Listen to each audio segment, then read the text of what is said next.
시켜주겠다고 제안했습니다. 그리고 한국으로 돌아가서도 축구선수 경력을 이어나갈 수 있게 해주겠다는 거래를 제시했고, 저는 당연히 축구 선수로서 승부 조작이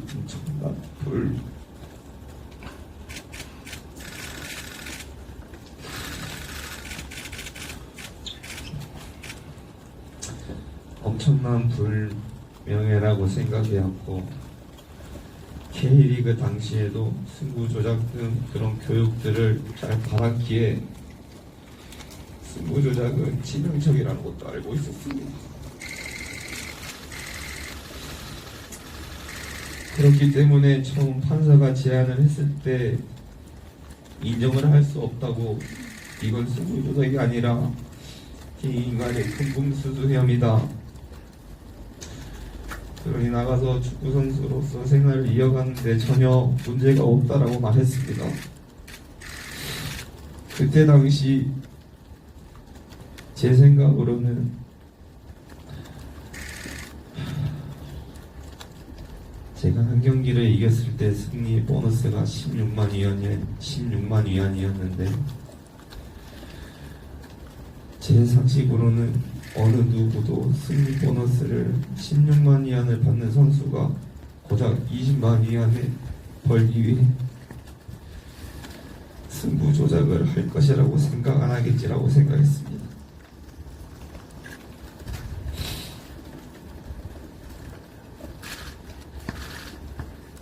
약 10개월이 넘게 그 좁은 방 20명이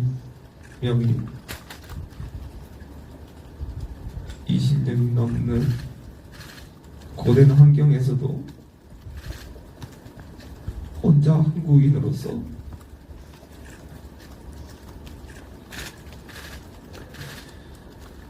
하루에 말 한마디도 못하며 철조망 같이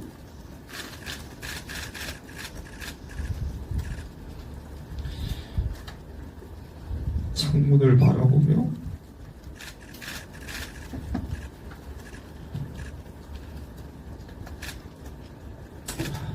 하루하루 정말 너무나 힘들게 생활하였기에 심신이 모두 지쳐 더 이상 그곳에서 하루라도 빨리 탈출을 해야겠다는 생각뿐이었습니다. 하루라도 빨리 대한민국 땅을 밟고 싶었고, 그 누구라도 그 순간에는 저와 같은 생각을 하지 않았을까라는 생각을 하고 있습니다. 그리고 마지막으로서 판사와의 고위 간부로 보이는 사람들, 저에게 이 내용을 나가서 절대 그 누구에게도 발설해서는 안 된다며, 발설 시 그 문제를 삼을 거라며 축구를 더 이상 못할 거라고 강조했습니다. 그 후 저는 형식적인 재판을 거쳐 석방되었고 한국에 돌아오게 되었습니다. 그 후 대한축구협회를 통해 중국축구협회 ITC를 신청하게 되었고, 예상외로 빠르게 발급이 되어 한국에서 선수 생활을 이어나갈 수 있다는 생각에 너무나도 기뻤습니다. 여기까지 제가 이때까지 대응을 안 하고 있었던 부분을 말씀드리고 못했던 이야기들입니다. 이제서야 말씀드리게 되어 저 또한 마음이 편하고 홀가분합니다. 그동안 믿고 걱정해주시고 기다려주신 국민 여러분께 지금 말씀드리는 까닭이며 저의 억울함을 조금이라도 알아주셨으면 좋겠습니다. 지금도 주변에서 많은 분들이 도와주고 지지해주고 계셔서 저희 가족 또 제가 지금까지 버티고 있습니다. 절대 저를 응원해주신 국민 여러분들께 사실만을 이야기 드립니다. 국민 여러분뿐만 아니라 축구계에서도 저를 믿고 도움을 주시길 부탁드리겠습니다. 긴 얘기 들어주셔서 감사합니다.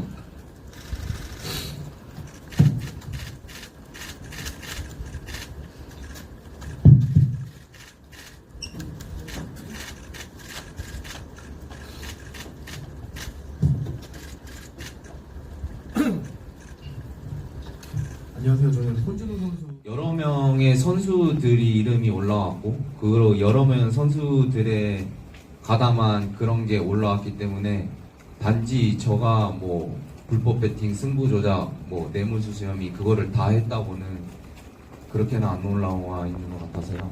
저는 승부 조작에 가담했다고는 그곳에서도 인정을 하지 않았어요.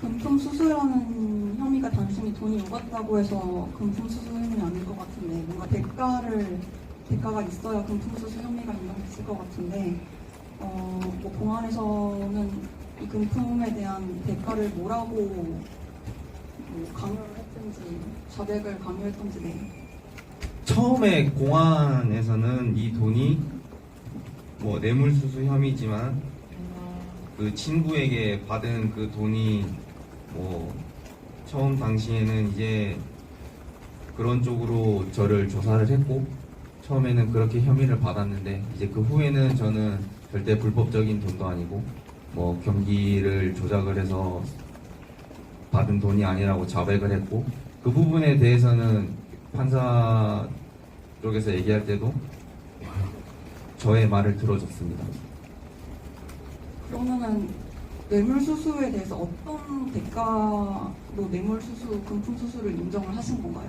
그러니까 돈 거래 내역을 보고 그렇게 얘기하신 것 같은데 근데 뭐 그 친구가 아까도 얘기했듯이 저한테 이 돈이 승부조작 돈이다 뭐 그런 개인 간에 연락을 한 것도 아니고 단지 저의 자백으로만 그렇게 한 거여서 저가 뭐 어떻게 그 부분에 대해서 얘기를 답답을 드려야겠죠.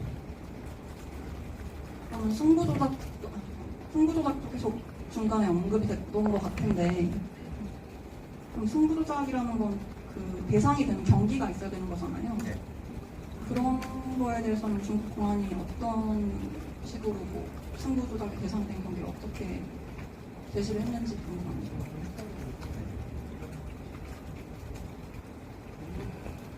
1월에 있었던 상하이 상강과의 경기를 이야기했습니다. 한령 얘기해요. 네.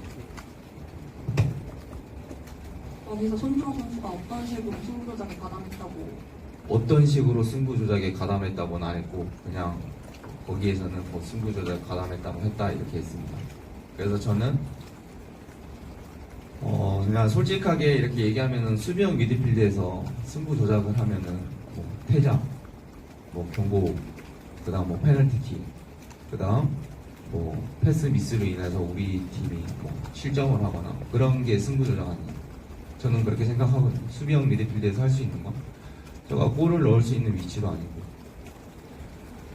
근데 이제 그런 그 경기를 솔직히 보여드리고 싶은데 그러지 못해서 조금 그런 저는 그 기자님이 볼 수 있으면 챙겨 봐주시고 이야기를 해주시면 좀 저는 그 정도로 떳떳하게 정말 최선을 다해서 경기를 뛰었고 또 강팀과의 경기에서 저희는 또 비겼습니다. 그 경기 결과. 근데 그 경기로 인해서 어떻게 저한테 승부 조작을 했다고 이야기하는지 저는 처음에 받아들일 수 없었습니다. 잠깐 부가 설명드리자고 하면은 그 경기가 왜 지목이 됐냐면요. 권태니 선수와 젠징다오 선수가 그 경기로 인해서 수익을 창출했다고 봐요. 공원에서 그렇게 얘기를 했었고 그렇기 때문에 준호까지 같이 이렇게 묶어서 20만 이하는 그 경기를 통해서 받았다고 인정해라 라고 판사님께서는 말씀하신 것 같습니다. 그러면 그 경기를 전후로 그 선수가 본 거래가 있었습니까? 그래서 거래 내역이 제시가 됐습니다. 송준호 선수와 그 친구가 본 거래가 있었던 내역이 제시됐다가 그 경기를 전주. 저는 아니에요. 그 후에 경기 날도 아니고 그 경기 날 한참 후에 한참 후라고 하면 보통 뭐 한 5일, 6일? 그 금액이 아까 말한 20만인데 그건 일치한 건가요? 제시한 근거로는 좀 어떤 것들이 있었을까요? 그냥 그 친구와의 돈이 오간 거에 대해서 이야기를 했던 것 같아요.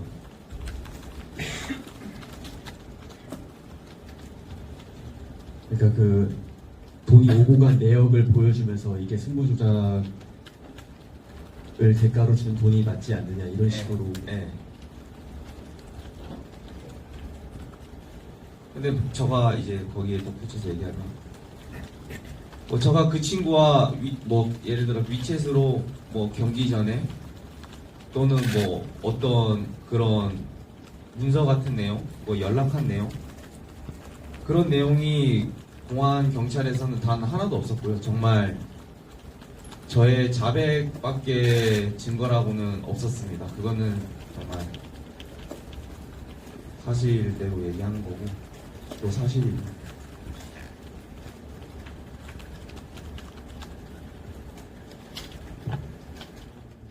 한 장 정도 떼우면 문제가 없는 걸로 알고 있는데 이게 왜 가지고 오지 못했는지가 궁금하고요. 만약에 좀 그렇게 가지고 오지 못한 상황이 있었다라고 한다면은 손준호 선수 생각에 중국에서 어떤 것 때문에 이렇게 좀 그동안의 과정이 있었는지 좀 거기에 대해 한번 여쭤보고 싶습니다. 그 무혐의 종이를 가지고 올 수 있어요? 그거를 뗄 경우에 이제 한국에서는 뗄 수 있고 그거를 떼면 이제 문제가 없다라고 알고 있는지 그 감정을 혹시 알고 있나요? 일단은 뭐 그 당시 글씨도 다 중국 글씨였고 뭐 통역하시는 분도 한국말을 잘 못했어요. 그래서 뭐 저 말을 잘 전달하는지 대변하는지도 몰랐고 중국말을 듣고 저에게 한국말로 얘기할 때도 저도 잘 못 알아들었습니다. 그래서 정확한 절차나 안내나 결정도 못 봐서 저는 그걸 받지 않았고요. 중국 변호사가 받았고 형식적인 절차를 거쳐 판결을 받고 나와서 저는 또 궁금하지도 않았습니다.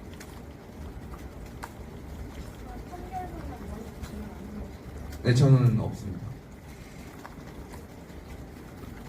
형식적인 재판으로 받은 정확한 판결의 결과가 어떤 걸까요? 그러니까 이제 그 전에 저에게 협상한 거는 뇌물수수 혐의죄를 인정하라고 했고, 네, 금품수수 혐의를 인정하라고 했고, 네, 그거를 이제 인정한다고 해서 그걸로 이제 마무리가 돼서 나오게 됩니다. 예를 들어서 뭐 한국에서 재판을 받으면 뭐 징역 몇 개월에 집행유예 몇 년 이런 식의 결과가 있잖아요. 그런 근데 게 집행유예 이런 건 없었던 것 같은데.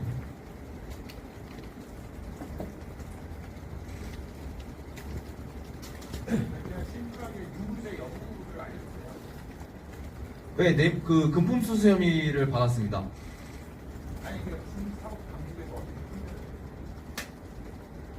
네, 뭐 말씀드렸던 대로 금품수수 혐의를 마지막에 인정을 하게 돼서 나왔고, 그리고 손준호 선수가 그때 당시에 9개월 이상 구금되었기 때문에 10개월로 마지막에 판사님과 그리고 그 중국 당국의 고위 간부님과 마지막 딜을 해서 나오게 된 걸로 알고 있습니다.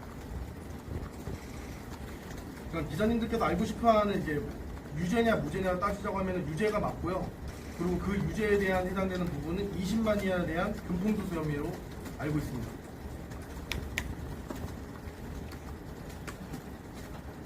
그러니까 예를 들어서 자기가 했다는 거죠. 그냥 네? 역량에 대한 협상을 하죠. 역량에 대한 협상을 하셨다는 거죠. 결국에는 최종적인 형태는. 그러니까 예를 들어서 10개월을 손조 선수가 네. 안에 계셨으니까 네. 그 기간만큼의 역량을 일단 받는 거로 하고 그 금품수수 혐의에 대해서 인정을 하니까 네. 유죄에 그 10개월만큼 있었던 거로 짐이 길어지다 보니까 네 그렇게 이해는 지금 해석할 방법은 그거 하나네요.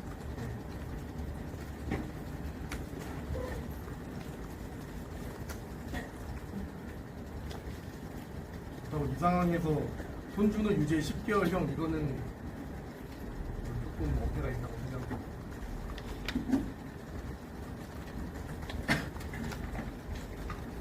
또 다른 질문 있으신 분 손들고. 알고 있는데 만약에 피파가 이제 징계하시면은 손준호 선수는 한국에서도 못 뛰시는 거잖아요. 네. 만약에 그렇게까지 진행될 경우에 이제 사후에 이제 좀 후속 조치를 어떻게 하실 건지 뭐 국제 스포츠 재판소 뭐 이런 데다가 이렇게 하실 건지 좀 궁금합니다.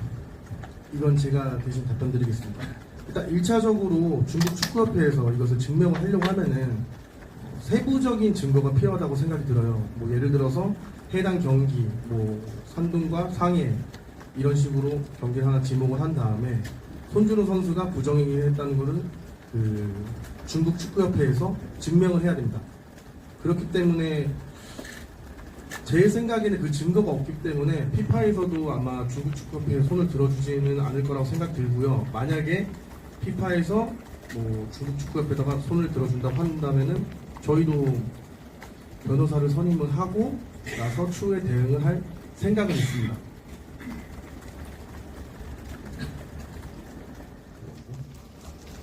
그 후로는 저는 이제 잘 대한축구협회에 대해서는 잘 영사 접견은 한 달에 한 번, 뭐 진짜 많으면 한 달에 2번 오실 때도 있었고 오실 때마다 건강 상태, 그다음 안에서의 폭행, 그다음에 먹는 것, 이제 가족들의 안무 그런 거를 이제 묻고 이야기하고 하는 그런 영상 면담 시간을 가졌었어요. 영사님 만날 때 그런 뭐 압박 수사에 대해서 얘기할 수 있는 상황이 안 됐었죠. 얘기했어요. 네, 저도 이제 왜 인정을 했고 이런 부분은 영사 면접할 때도 다 표현을 했고 좀 도와달라, 억울하다 그런 것들은 처음부터 저는 호소를 했었습니다. 들어오시게 된 건지 좀 알고 싶습니다.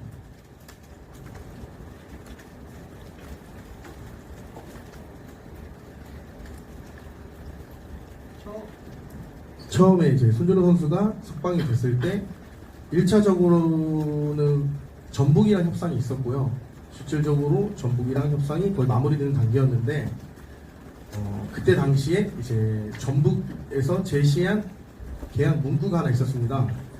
근데 그 문구도 저희가 받아들이기 힘들다는 판단을 해서 저희 변호사 쪽에다가 문의를 드렸더니 서로 간의 합의점이 안 맞아서 저희가 뭐 전북에게는 죄송하다고 말씀을 드리고 나온 후 최순호 하나님한테 이제 전화를 드려서 최순호 하나님께서는 뭐 큰 리스크라고 생각되지 않는다.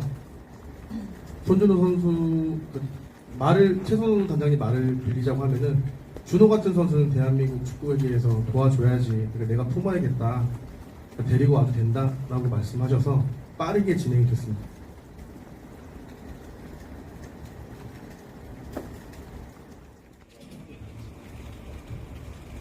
네, 일단은 단장님과 이제 부산 프론트들과 얘기를 충분히 지금도 하고 있는 상황이고요. 그리고 현재 뭐 피파나 대한축구협회나 프로축구연맹에서 어떠한 메시지도 없는 상황이긴 해요. 수원FC 쪽으로. 그렇기 때문에 저희도 이 기자 간담회 이후에 다시 한번 수원FC랑 이야기를 한번 해봐야 되고, 그리고 또 대한축구협회랑도 한 번 더 소통을 가져야 된다고 생각을 듭니다. 그래서 뭐 현재 준호가 다음 경기에 나갈 수 있다, 아니면 언제까지는 축구를 못한다, 한다, 답하기는 조금 이른 시점이라고 생각합니다.